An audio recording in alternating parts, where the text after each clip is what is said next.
And as we approach 7 o'clock, we'll just take a few moments here to let people sign in. Welcome.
As we continue to wait for sign-ins, welcome. Get yourself comfortable and relaxed. Hey, Scott and Steph. And Benny, if he's there.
Welcome to those of you who are just signing in.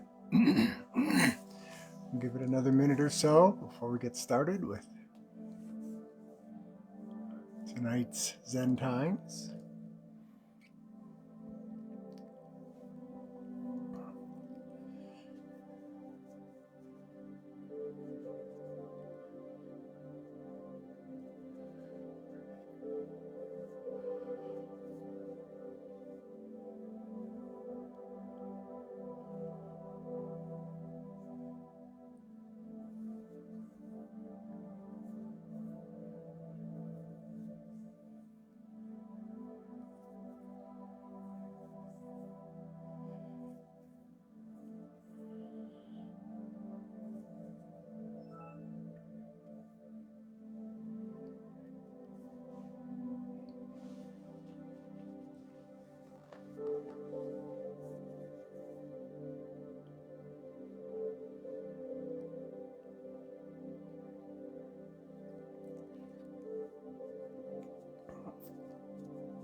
Greetings to you, Martha. Welcome.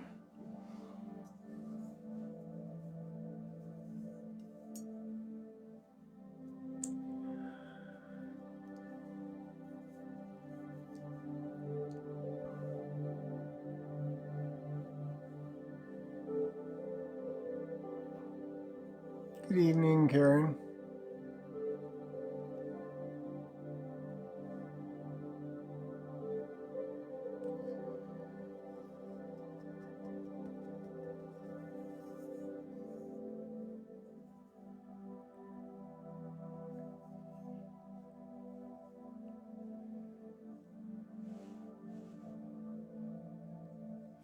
Hi, Laura.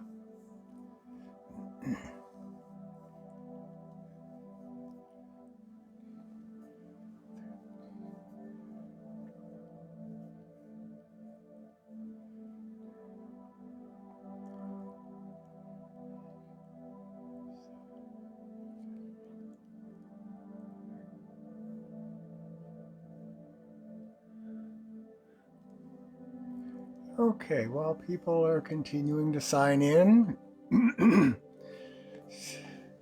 let's just take this time to get comfortable. Hello, Steve. Lower those shoulders. Just let gravity bring them back down to a resting position. You don't have to force it. Let your neck get comfortable. Your jaw relaxed.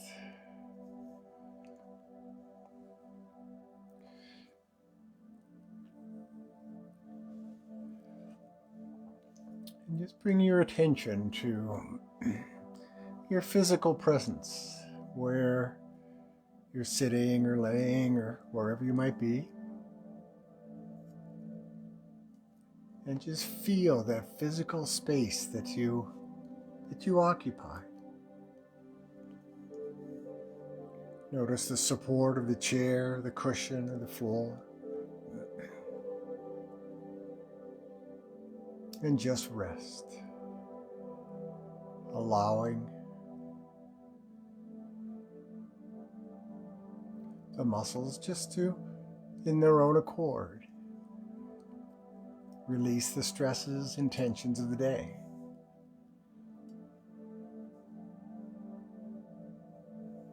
Bring your attention to your breathing. And follow that out breath. Just gently follow it all the way down to its completion. And rest there for a moment before taking your next in-breath.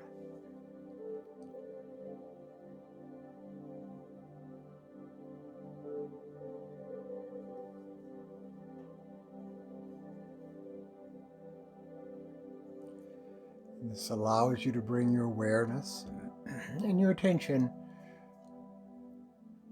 back home for this time to just disconnect from having to attend to all the busyness around you, the activities, the have-tos, the going places. And just with each out-breath, you just feel that drifting down, that letting go, that releasing of all of that external energy so that your body can find its time to rest and rejuvenate.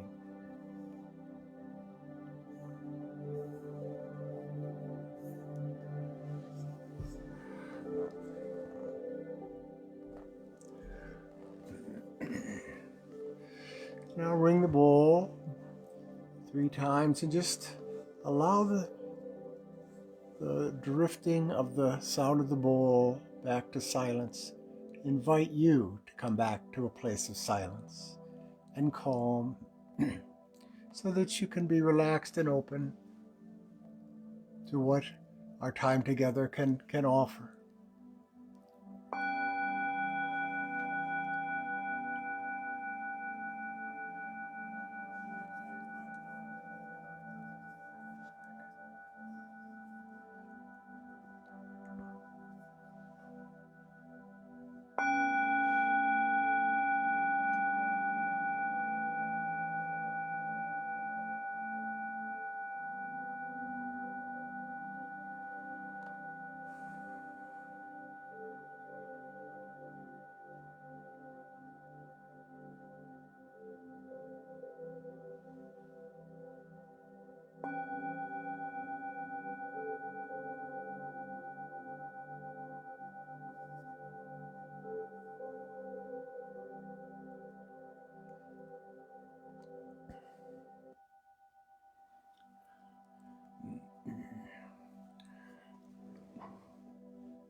And as I have reminded us over the past Zen Times, Zen, more than anything else, is a method. It's a method that invites us to move towards a greater sense of awareness, a greater sense of consciousness, a greater sense of patience and openness and compassion, so that we may return and move through our lives from a greater place of carefulness.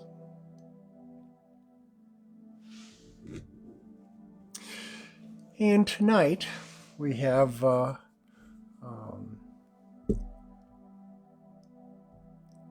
opportunity to really look at this idea of insistence and resistance. In past Zen Times, I have mentioned this whole idea of insistence and resistance. But tonight I want to go into it in a little bit more detail, because they really are two rather ingrained ways that we human beings have learned to relate to ourselves, to other people, and more globally, just to the arrival of events in our lives. The saying that I put out on the internet for tonight: do not resist. The journey is flow. And you will find yourself at one with the mysterious unity of the universe. Chuang Tzu was written 3 centuries before the Common Era, indicating a greater sense of openness and curiosity, and understanding that we as human beings are an expression of it. And you can call it anything. You can call it God, or Buddha nature, or the Tao, or nothing, or the name is irrelevant when we really understand that we are not apart from it, that we are an expression, albeit a minuscule one in the whole vastness of creation, of that creation. The fact that we are here, each of us, human beings, tiny creatures on a tiny planet, in a tiny solar system, in a tiny galaxy, the fact that we're even here having this discussion is nothing short of amazing. And one of the things I share in my retreats are, at the very same time, we as human beings are completely irrelevant, and at the same time, an incomprehensible miracle. And so learning how to embrace that sense of mysterious oneness with the universe is really the method that we're talking about when we talk about the method of Zen that can be incorporated in any spiritual/religious journey.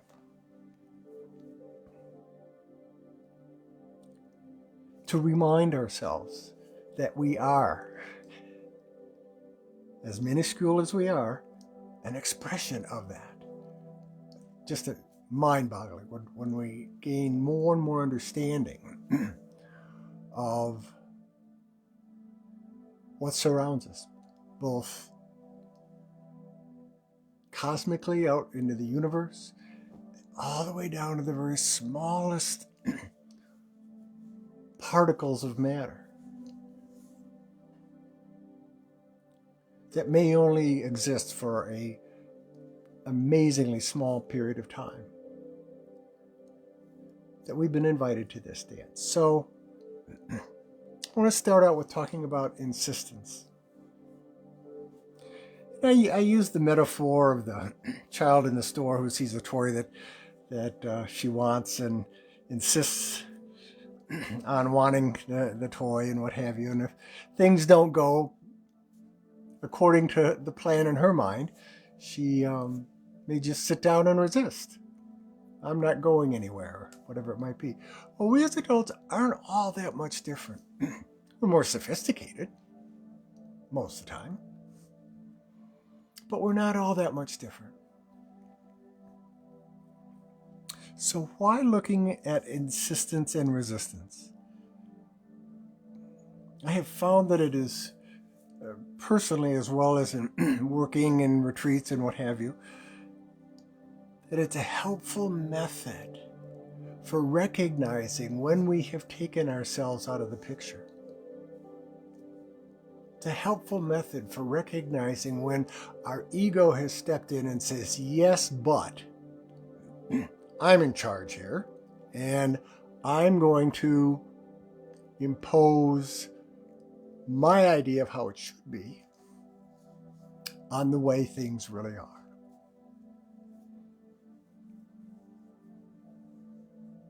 And this creates a tremendous amount of stress and unhappiness. I was talking with an individual today about, he was saying about how he has learned in his life so far, and that trying to make plans, while sometimes very helpful, oftentimes gets met with how things are really unfolding that go against what those plans are. Learning how to flow, learning how to be able to respond with greater patience and openness and compassion. Because when we insist that things go the way we want them to, we are imposing our mind's will upon creation. Creation is doing exactly what it is doing. Some of it, a minuscule amount, we know something about. Most of it, we don't have a clue. But we are part of that. And to insist that our rules be followed pits us against the way things truly are. Pits us against how things are unfolding and arriving in our lives, each and every one of us. So when we look more closely, we can begin to see the clever ways that each of us have of saying, yes, but I want it to go my way. I want that toy. And so we get engaged in this whole false sense of control over the events and experiences of our lives, over the people in our lives. We insist that our kids behave a certain way. Some of that is appropriate because kids need to be civilized and taught how to interact appropriately. But oftentimes as a therapist, I would hear parents map out their idea about how their son or their daughter should end up in life. And true to fashion, a 15-year-old, 16-year-old may have different plans. And hence the grinding, hence the headbutting, hence the difficulty and the suffering. So we try to impose a false sense of control. And one of the things that's so very difficult is sometimes it works. It's almost like going to a casino. You keep putting money in the machine because every once in a while you'll get a payout. But it's not in proportion to what you put in most of the time. So when we create this false sense of control, every once in a while we get a payout. And we think, I I can be in charge of this. And so we get this idea of being able to control outcomes. That if I do A, B will happen. Ignoring the fact that the moments that are arising in your life are varied and very complex. And to try to control every single element of every single experience in your life, that's mind-boggling and stressful, and it doesn't work. So it's that false sense of being able to create a sense of safe, secure world that turns out, according to our egos, our self-worth, our self-plan, our life plan wants it to. And that goes in direct contrast to how things actually are arriving in our lives, how events are emerging, and what it means for us. That our interaction needs to be much more interactive rather than reactive, rather than pushing back, learning how to work with, learning how to be curious and wonder, what's the best thing I can offer right now?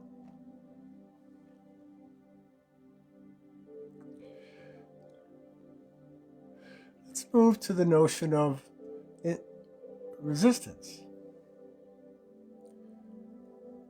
When we fight against the flow of our lives, when we dig our heels in, and we insist that things go according to our preconceived notion of how the universe should be occurring, we're in essence trying to be like a god, that we are in that kind of control.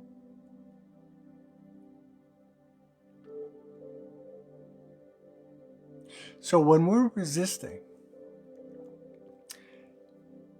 and things are unfolding as they are, but we keep pushing back on it. It could be a partner, it could be a job, it could be our health, it could be politics, it could be just about anything.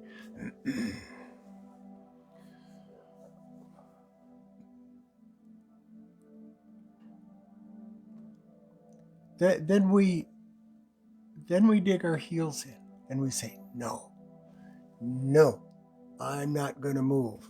I'm not going to step back and join what is occurring in my life. I'm just going to sit down here and be miserable.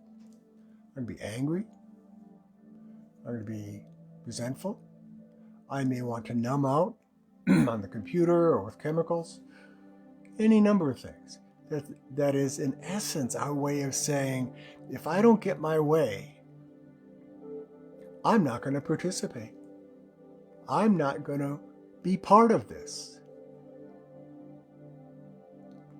And the difficulty with that is no matter how much you resist by saying, I don't want to be part of this isn't any good, you already are.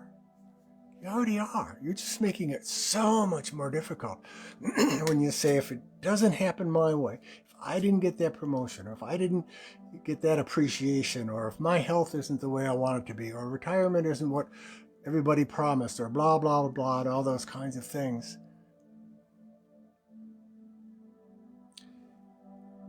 then I'm not going to participate. I'm going to take my toys and go home. Well, you can't do that because you're already part of it. You're already part of it the moment you were conceived.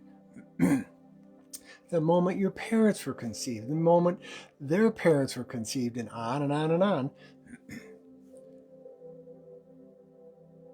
You're already part of it.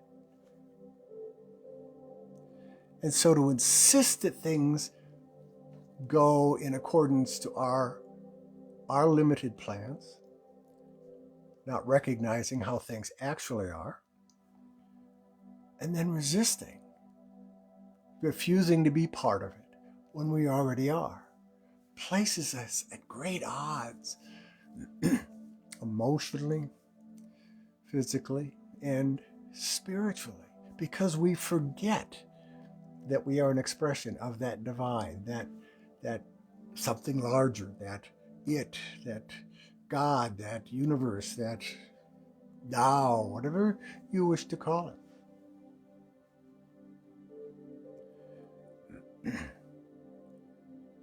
So it can be so helpful for us to use these two kind of pillars that hold up our suffering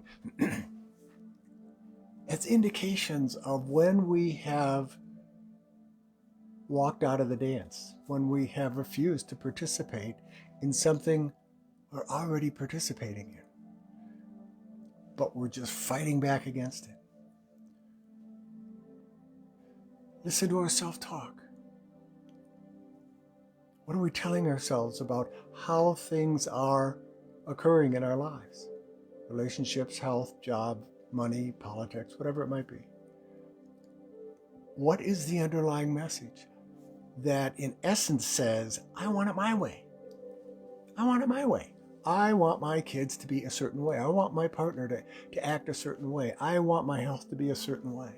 Listen to that underlying message that says, I insist that it be different than the way it is. And ferret out that message so that you can really look at it and see it as kind of the foundation of how we insist on things. Resistance is a little easier to discover because our bodies will tell us when we're resisting.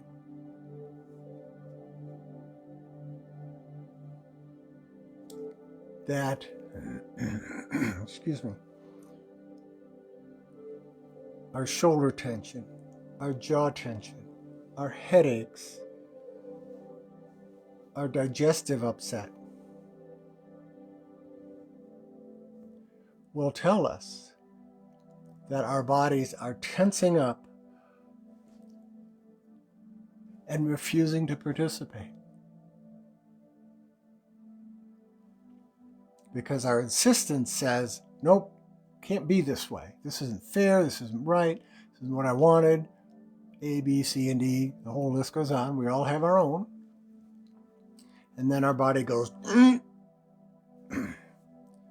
clamps down as if trying to physically close ourselves off will change the events that are already unfolding, that we are already a part of, no matter how much we resist.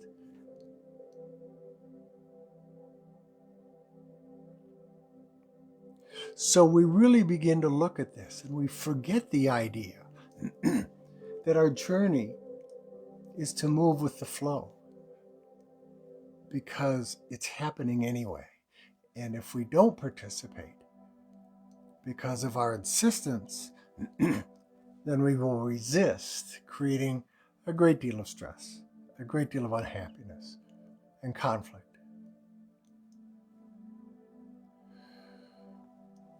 So when we're looking at identifying our own unique kind of ways of insisting and resisting, we have to be honest with ourselves. We have to be honest with ourselves that we would really like to be in charge of this whole thing.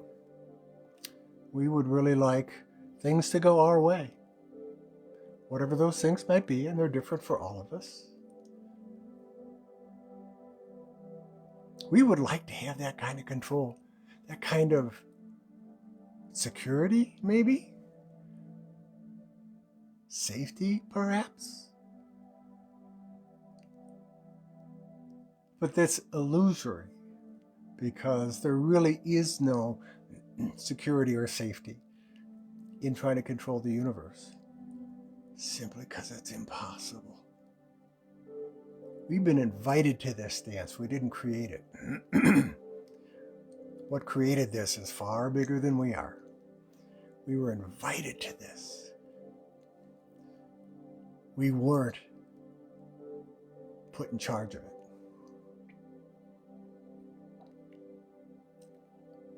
And to be honest with ourselves about checking in with, where are we storing our resistance?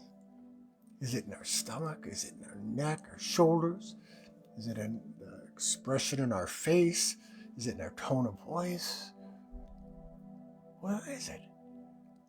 And what is it trying to hold on to? What is it mostly? And this is the part where it becomes very important to be honest with ourselves. What is the fear of letting go of the need to control, be in charge, control outcomes, be in charge of the universe? What's the fear that if I relax and I listen to that part of me that I'm holding onto, what's the fear? What's the fear?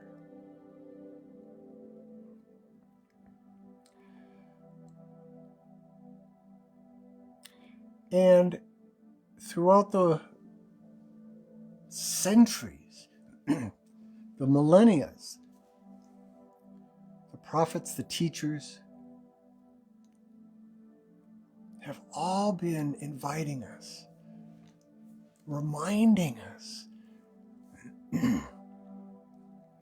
that we've been invited to this dance, and not to forget that, and to do our best at allowing our own innate nature, our own innate true nature, to be in accordance with the creation we've been invited to. Now, they use different words, come from different cultures, different times, different circumstances, all the way up to the present. The message has been the same. Words may have been different, terms may have been different, but the message is, remember. Remember our innate true nature of being a part of this and not apart from it. And so when we engage in our insistence and resistance, we unplug ourselves. We try to take ourselves out of all of this and pit ourselves against it.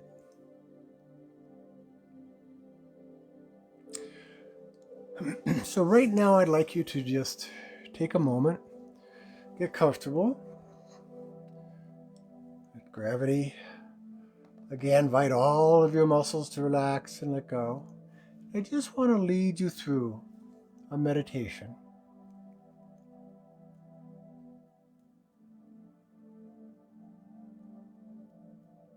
A meditation that will invite you to just begin to explore and maybe even experience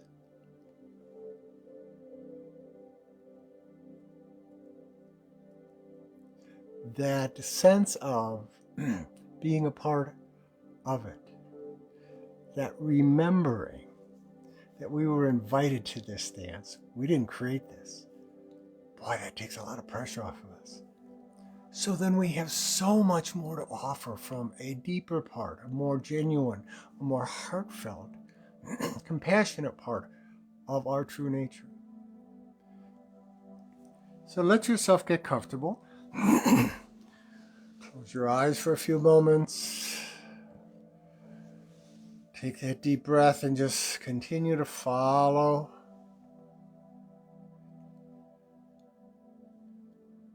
that out breath all the way down.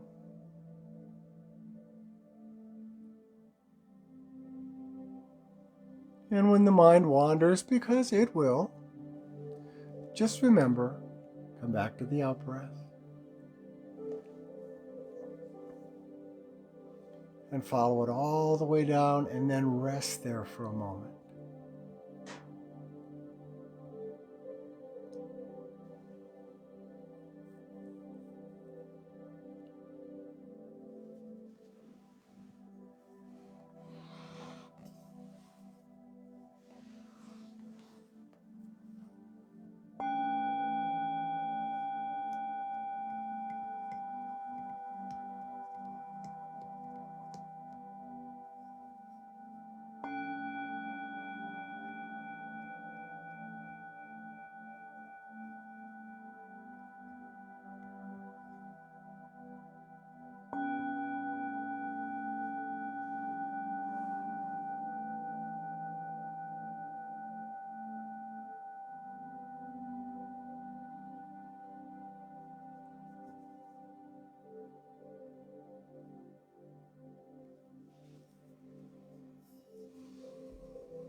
And just take a moment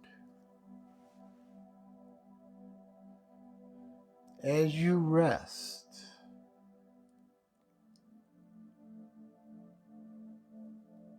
That pause at the end of each out breath.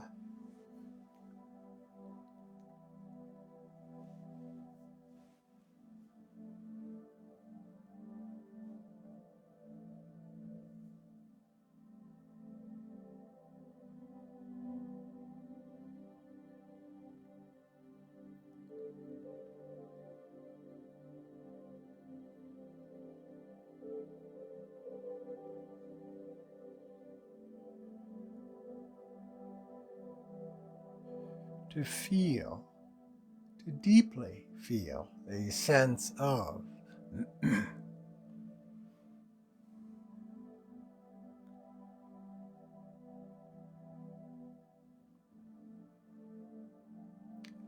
just being.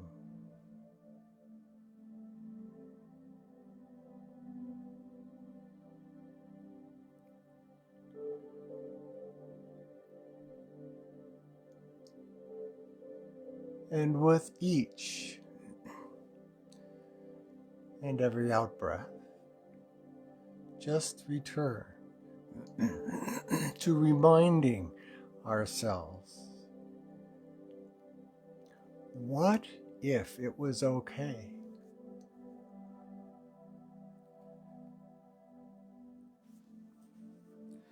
That what is arriving in our lives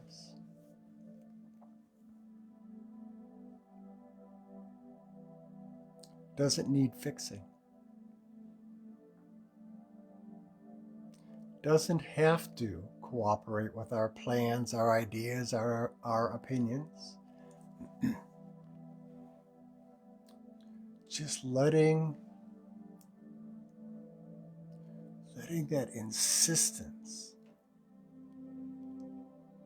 just begin to relax a bit.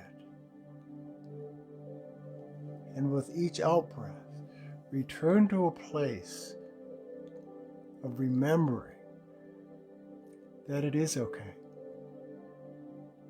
It may not be pretty, it may not be fun or exciting, or it might be, but it is occurring.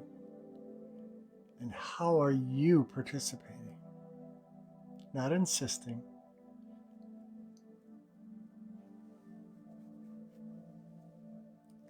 A clever little part of ourselves that say, yeah, but.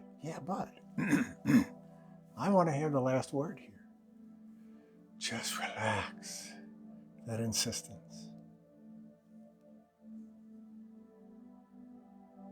Relax that insistence.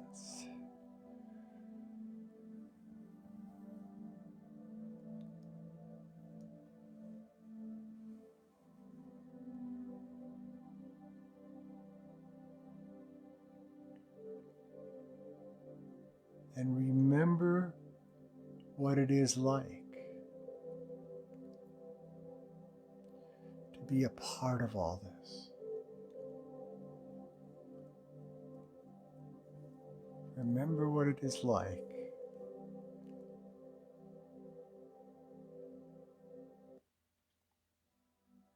to have been invited and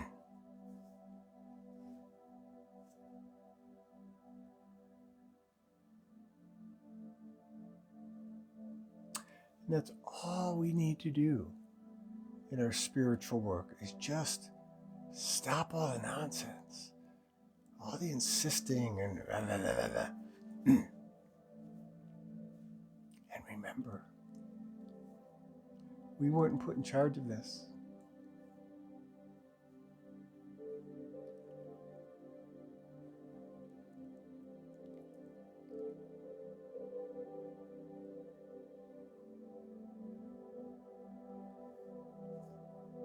And notice how your breath flows.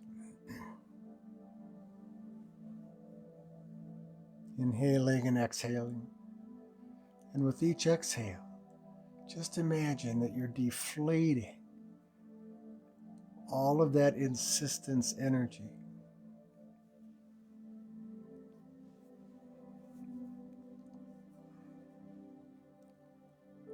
And it can comfortably and gradually become less and less urgent.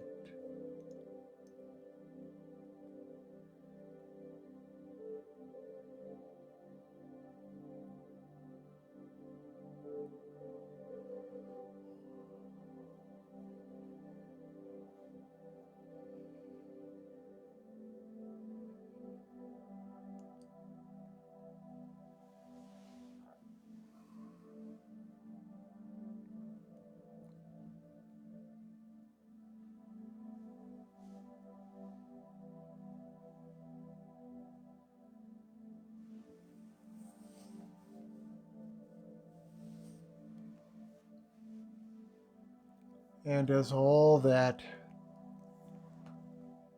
insisting energy gradually begins to wane, and each time we return to this,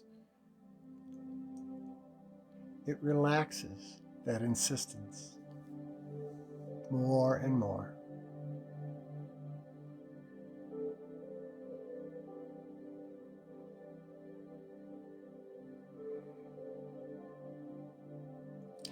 And now, continuing with staying connected with your out-breath and that pause at the end of each out-breath, notice where you've been holding the resistance in your body. Where is that closing down? Is it around your heart? Is it in your guts? Is it in your facial muscles, neck, jaw, shoulders, back? Where is it? And just gently visit that area.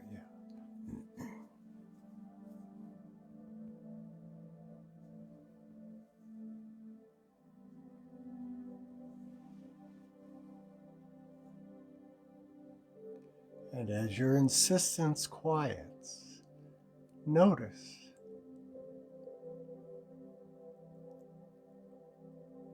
what begins to happen to that particular area in your body that you've been holding that resistance.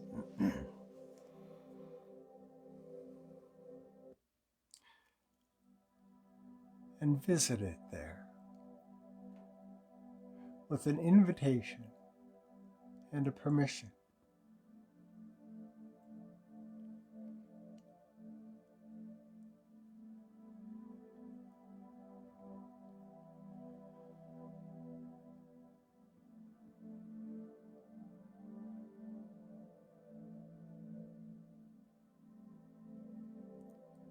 A permission to relax and be more open and receptive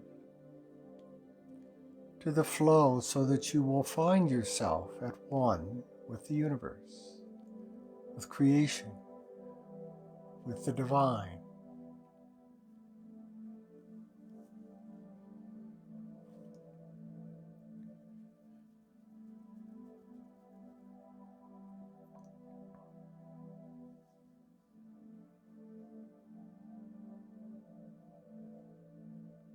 And with each out breath, imagine that the energy that's bound up in that resistance, that I'm not going to participate,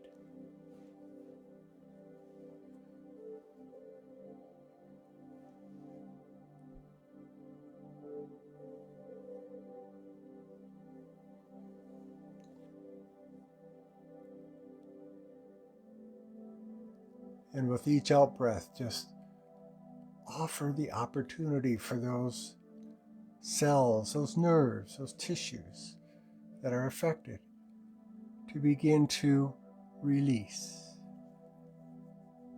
let go.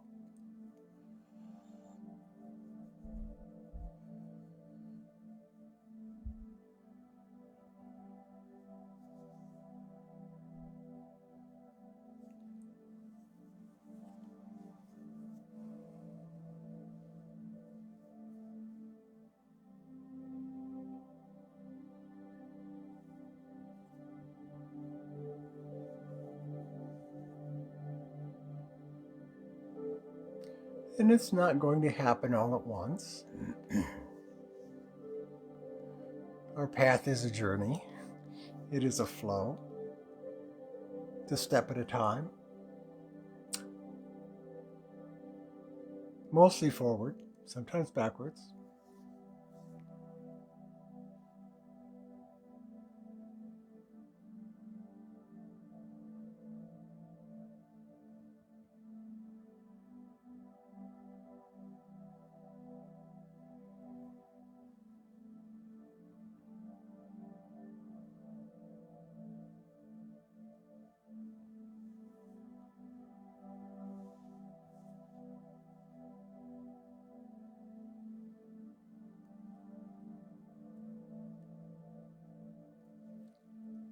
And just try for a brief moment with each exhale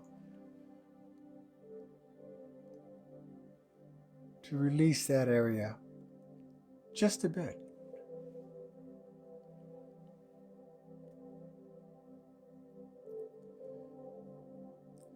One of the wonderful things we've learned is as the mind goes, so goes the body. As the body goes, so goes the mind.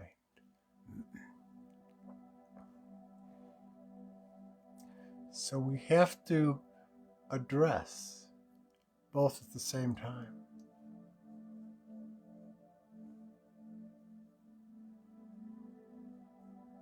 Our ego insistence and our physical resistance.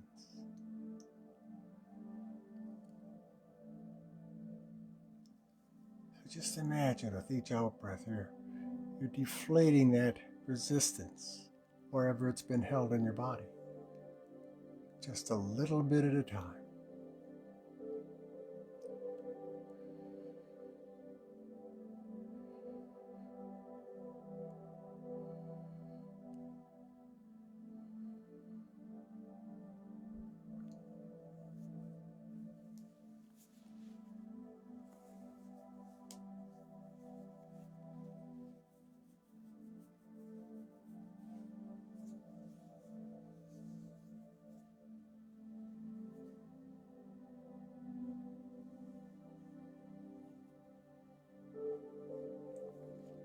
And just gently notice what is occurring.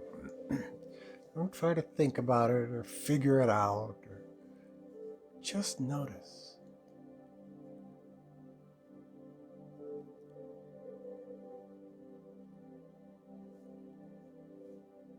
What begins to happen?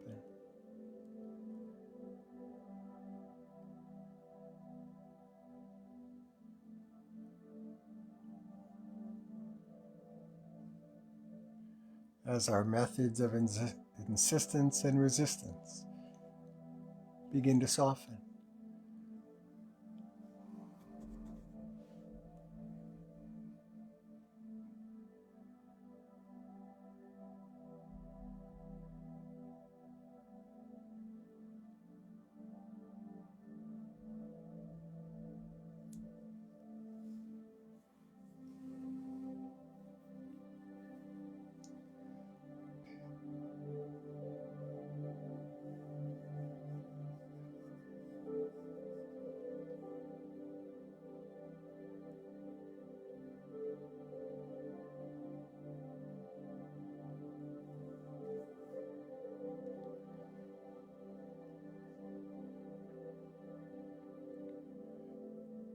Again, in Chuang Tzu's words, do not resist.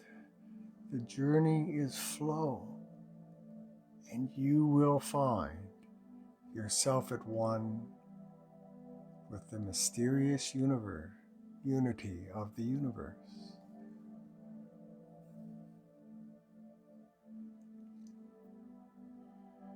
Move with how your life is unfolding, even the difficult moments, even the struggles. Stay with it, move with it, respond with creative curiosity and compassion.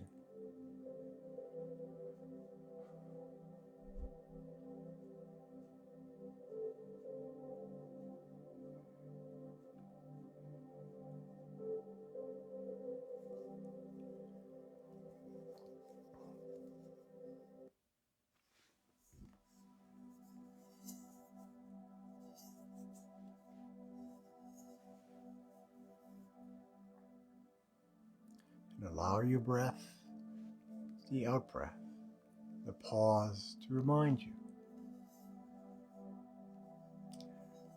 Look at what you're insisting. We all do it. It's not anything to judge ourselves about or criticize ourselves about. Just notice it. And relax where the resistance is. And see what begins to open up, what begins to arrive, what begins to enter into your life that was being prevented.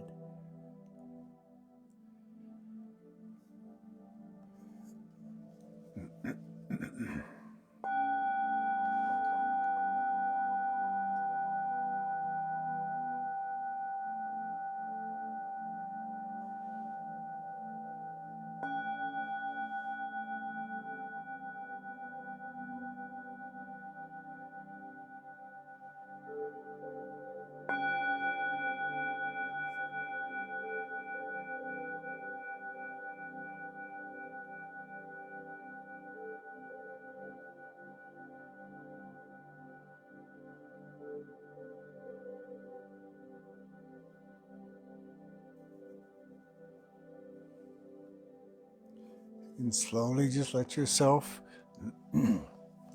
reconnect with your surroundings.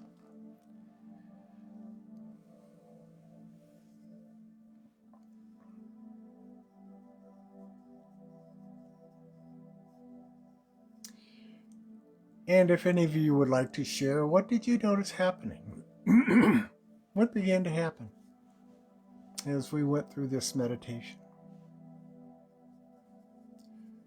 What came into your awareness?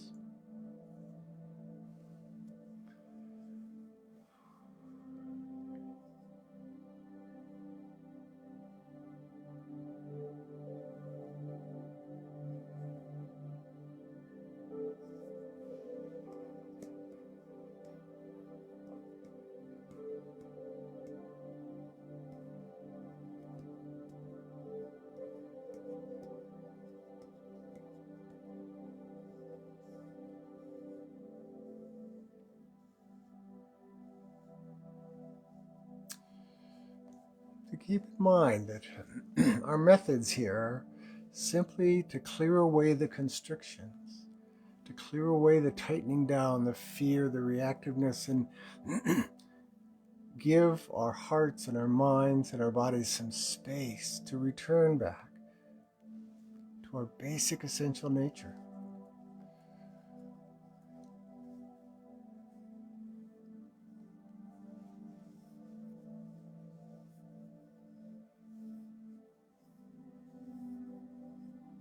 It's a method that gets practiced repeatedly. It's not a quick fix, it's not a light switch. But with each return to the method, our constrictions, our restrictions, our fears, our resistances, our refusals to participate begin to soften.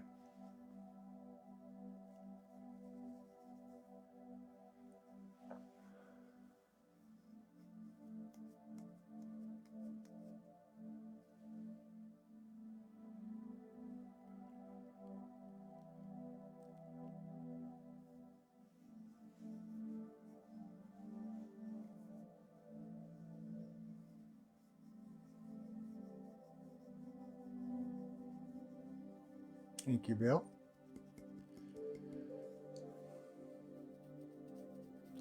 And I'd like to remind everybody that all the Zen Time talks are available on the Zen Times Facebook page, but they're also available on YouTube as well. So if you need a reminder,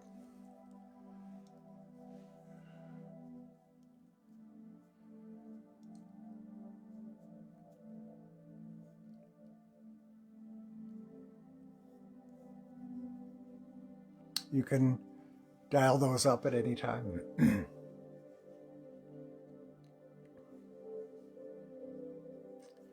Yeah, recognizing how we do is this. Thank you, Steve.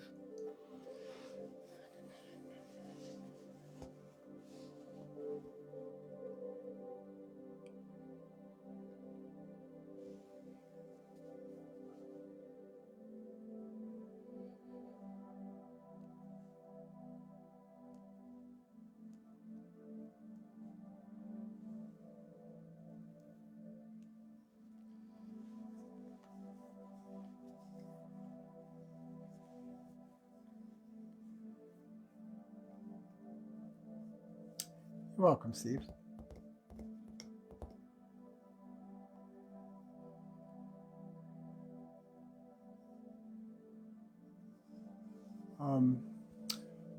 Well, it has to kind of upload after we're done here. It should be available on Facebook probably 5 minutes after we sign off is usually when it shows back up on Facebook.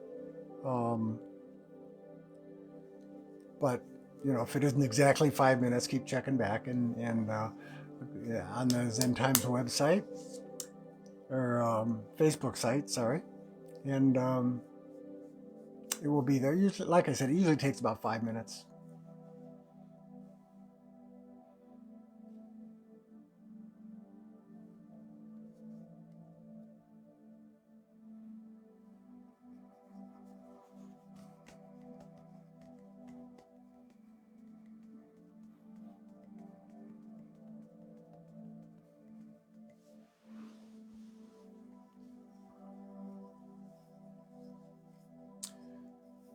I'll remain here for a few more minutes if people have other comments or questions, reactions.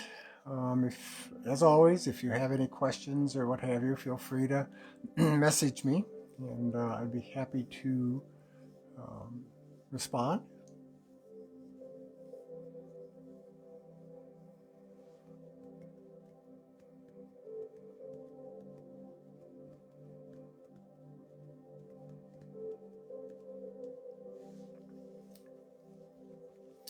We will return in 2 weeks with different exploration.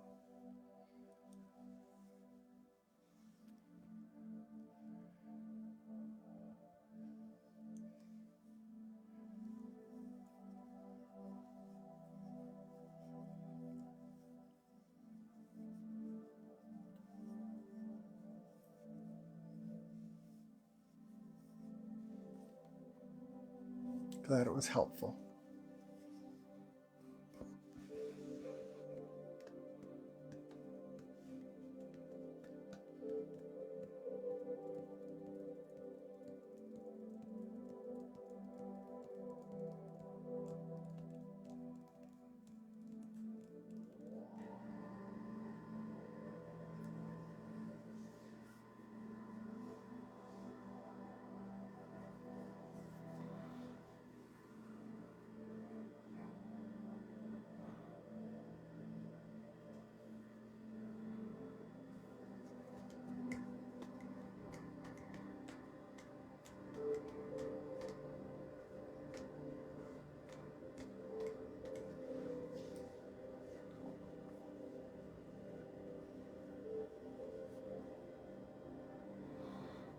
Okay, well, I'll be signing off the next minute or so unless there's more questions or responses.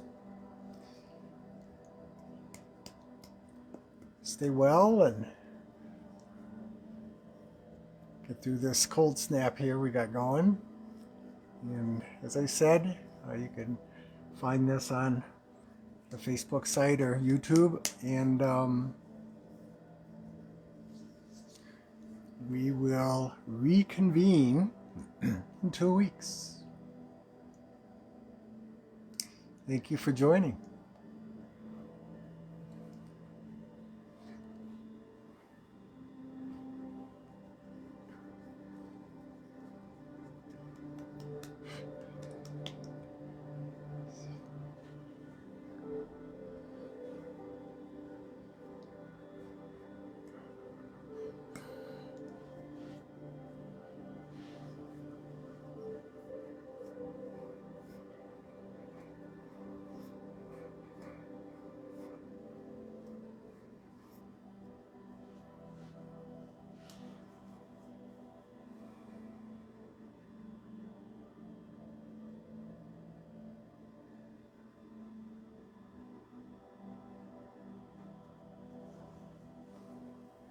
Good night, all.